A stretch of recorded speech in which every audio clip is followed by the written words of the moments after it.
और माँ गायत्री के चरणों में कोटि कोटि नमन करते हुए, गुरुदेव को साक्षी मानते हुए आज हम साधकों के अनुभव जानेंगे। किस तरह से साधकों के सारे कष्टों को, यहाँ तक कि उनके प्राणों को भी माँ बचा लेती हैं। अपनी कृपा से अपने भक्तों को कभी भी खाली हाथ नहीं जाने देती माँ गायत्री। आज हम जानेंगे साधकों के अनुभव।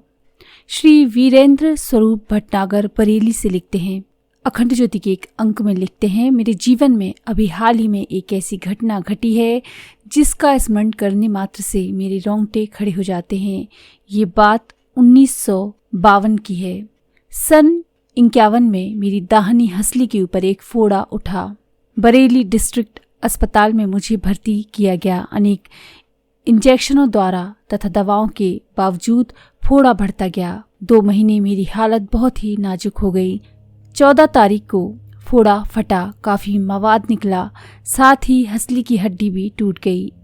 इस समय मेरी हालत मृतक जैसी हो गई थी। देह पर सब ओर मुर्दनी छा गई थी। माता पिता का धैर्य टूट गया। वे बिलक बिलक कर रोने लगे। रिश्तेदारों को तार द्वारा खबर दी गई। वे भी मुझे अंतिम रूप से देखने आ गए। सिविल सर्जन स्पष्ट कह चुके थे कि मर्ज उनके काबू से बाहर है। यदि जिंदगी बच भी जाए तो हंसली की हड्डी टूट जाने के कारण दाहिना हाथ बिल्कुल बेकार हो जाएगा। मृतक या कम से कम अपाहिज होने की कल्पना रोगी को तथा उसके माता पिता को कितनी कष्टकारक होती है, इसकी कल्पना कोई भुक्तभोगी ही कर सकता है।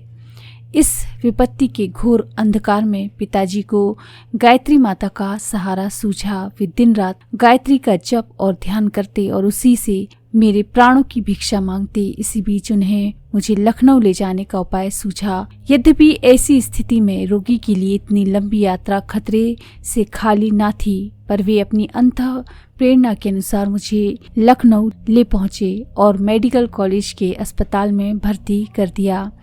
डॉक्टर इलाज करते थे और माता पिता गोमती नदी के पुण्य तट पर गायत्री के 1.25 लाख अनुष्ठान में संलग्न रहते। माता ने उनकी आर्त पुकार को सुना और मेरा ऑपरेशन सफल हुआ।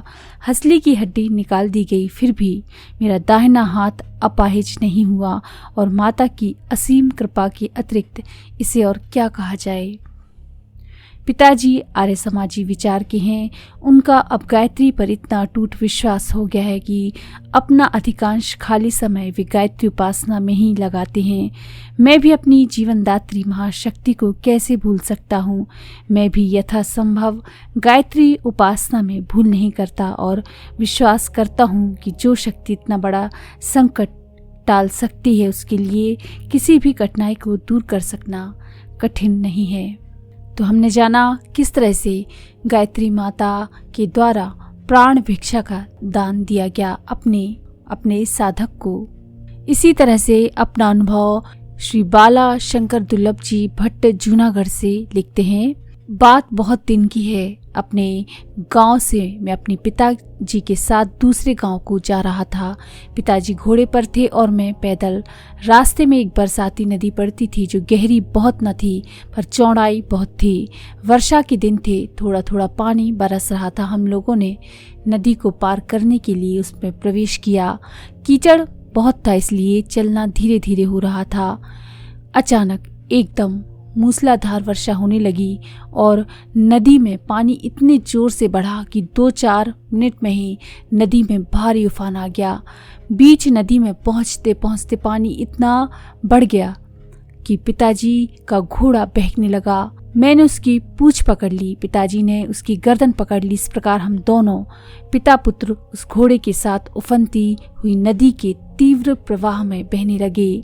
1-2 डुबकी लगी और ये दिखाई देने लगा कि अब मृत्यु निश्चित है। पिताजी ने घबरा कर कहा, बेटा गायत्री माता को पुकारो, अब हमारे प्राण केवल वही बचा सकती हैं। मैं हतबुद्धि हो रहा हूँ। गायत्री माता जोर जोर से चिल्लाने लगा। पिताजी की भी गिग्गी बंध रही थी। वे भी माता माता पुकार रहे थे। हमारी जीवन नौका बना हुआ वह घोड़ा बार बार उल्टा तिरछा हो जाता और अब डूबा तब डूबा दिखाई पड़ता था। हमारी पुकार निष्फल नहीं गई। एक बड़ा सा टूटा हुआ पेड़ आगे बहता जा रहा था। हम लोग उससे अटक गए। घोड़ा भी साथ साथ आसानी से बहने लगा। इस प्रकार 1-2 घंटा बीत गया। वर्षा रुकी, नदी का प्रवाह कम हुआ और पेड़ एक ऐसी जगह जा पहुंचा जहां से नदी को पार करना सरल था। हम तीनों पार हो गए।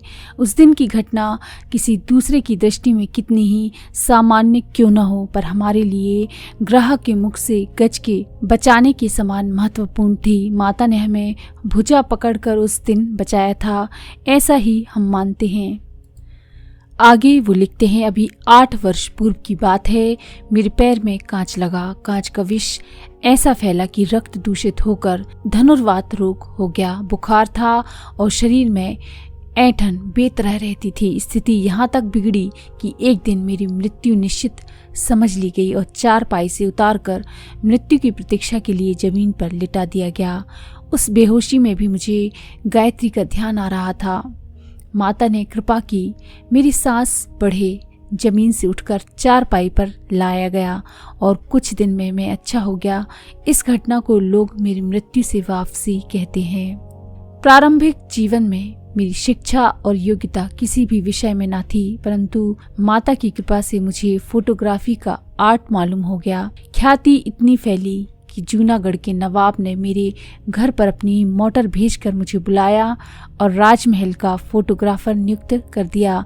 मेरे काम से वे इतने प्रसन्न थे कि मुझे कई बार उन्होंने 500 रुपए के इनाम दिए। मुझसे कुड़कर नवाब साहब का एडीसी मुझसे अलग करना चाहता था। मैं स्वयं चला गया और उसने अपने एक रिश्तेदार को उस जगह नियुक्त कर दिया। ये समाचार जब नवाब साहब को मिले तो एडीसी पर बहुत नाराज हुए और उसे अपने राज्य से बाहर निकाल दिया। मुझे उन्होंने 25 रुपए मासिक तरक्की अतिरिक्त और इनाम और गैर हाजिरी के दिनों का वेतन देकर पुनः मेरी जगह पर नियुक्त कर दिया। अब मैं दिनकर स्टूडियो के नाम से अपना स्वतंत्र फोटोग्राफी का काम करता हूँ। उसमें मुझे अच्छी सफलता, प्रतिष्ठा और आजीविका प्राप्त होती है। ये सब गायत्री माता की कृपा ही है। ये सब गायत्री साधकों के अनुभव हैं जो अखंड ज्योति में प्रकाशित हुए हैं। किस तरह से माँ बार बार अपने भक्तों को हमेशा हर दुख से, हर परेशानी से, मृत्यु से वापस निकालती हैं। माँ की कृपा का जितना वर्णन किया जाए उतना ही कम है। तो अगर आपको ये जानकारी पसंद आए तो प्लीज़ लाइक करें, शेयर करें, सब्सक्राइब करें मंत्र सिद्धि चैनल को। धन्यवाद।